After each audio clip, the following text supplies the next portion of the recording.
featuring emergency. Chaser.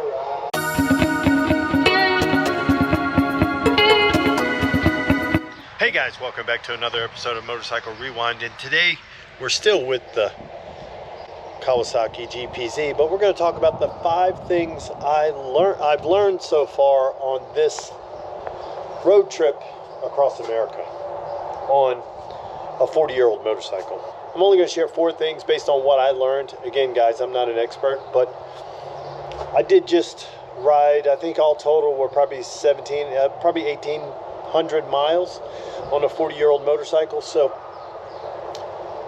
and to be 100% honest, I was grossly underprepared.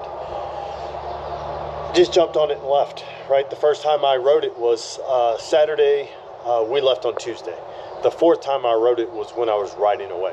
So I was grossly underprepared. The first thing I learned was give yourself plenty of time, because if you budget your time based on what Google Maps says when you're riding a vintage motorcycle, it's not going to fit. So give yourself plenty of time. Give yourself if you got to be there in 5 days, give yourself 6 days so you can actually enjoy the trip. We left on Tuesday, had to be in to the Colorado Vintage Motorcycle Show on Saturday, and it was just I should have had another day or 2, because we broke down to Mississippi. Day 1 was perfect. I got in, rolled into Memphis, rode 400 miles, rolled into Memphis, rode around Memphis a little bit, stopped at Central Barbecue, had some barbecue. It was perfect. Next day we broke down, ended up in St. Louis. If you haven't seen those videos, you can check them out. But give yourself plenty of time. That'd be the first thing I'd say. And the second one is know your route. Do some research. The small towns around. What is it going to? What does it have to offer? One, stops, attractions, things like that. But what are you going to do if things go south? Right? What happens? What do you do? And still am seat of my pants. I am flying by the seat of my pants. I figured out this morning where I'd go. I picked a spot on the map. Didn't want to take highways anymore. Just want to take straight roads. So that's probably not the best way to do it. I.e., if I would have done my research, I wouldn't have ridden through Kansas. I wouldn't have to contend with the wind. Prepare. Know your route and prepare. Like I said before, I am woefully underprepared. Not only am I underprepared in the route, I didn't bring any wet gear. Haven't gotten wet yet, but got in a little rain, but not much. So something like that. I am grossly underprepared for this trip, which makes it a learning opportunity. So the third one is know your bike. Know your bike inside and out. This guy right here, I got it 2 months ago. Like I said before, I rode it the first time 3 days before I hit the road. The 4th time I rode it was when I rode away, and I didn't know all the little fine points about this motorcycle. So it was running, I jumped on it and I left. And I did zero research. Thankfully, I did have both the service manuals on my iPad, had the owner's manual with me, so I had some data, and I have access to data.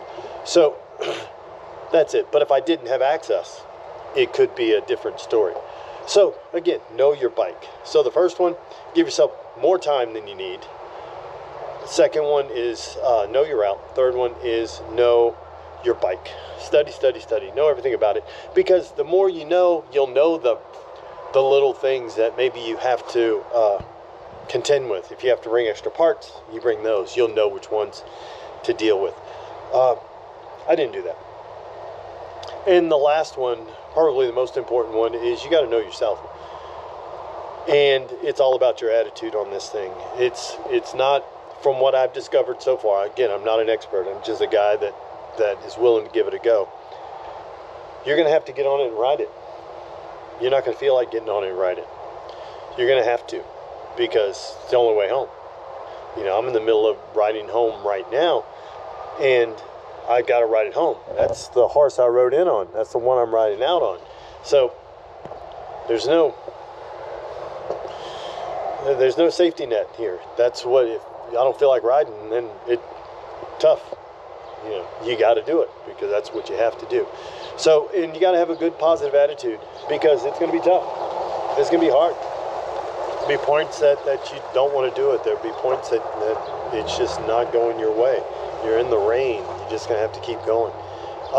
When I was going through the wind in Kansas, I pulled off the interstate 3 times, and I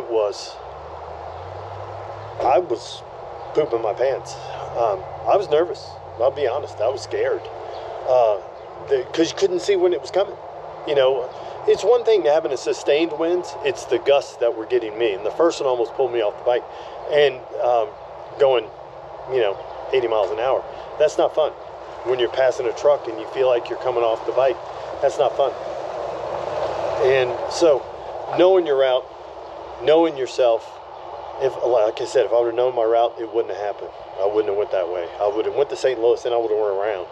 It's no problem, figure it out. But those are things you have to know. The other thing, there was a big telling for me, and I didn't realize it until I watched the video. When the oil cap came off on the interstate, oil's going all over. I didn't realize I was recording. It was still recording, and it was recording because I was just recording riding footage, and and it's really interesting in being able to see how I managed that. And yeah, you do some swears, but then you still got to get it fixed because I'm the AAA. Oh, come on, let's film you. Y'all like that?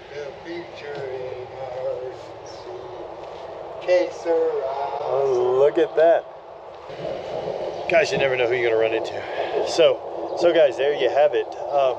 My kind of what I've learned on the trip so far. And there's a lot to learn because we're just halfway through. So we get to learn some more. Like I said before, we're taking state roads on the way back. I'm going to try to enjoy this trip on the way back.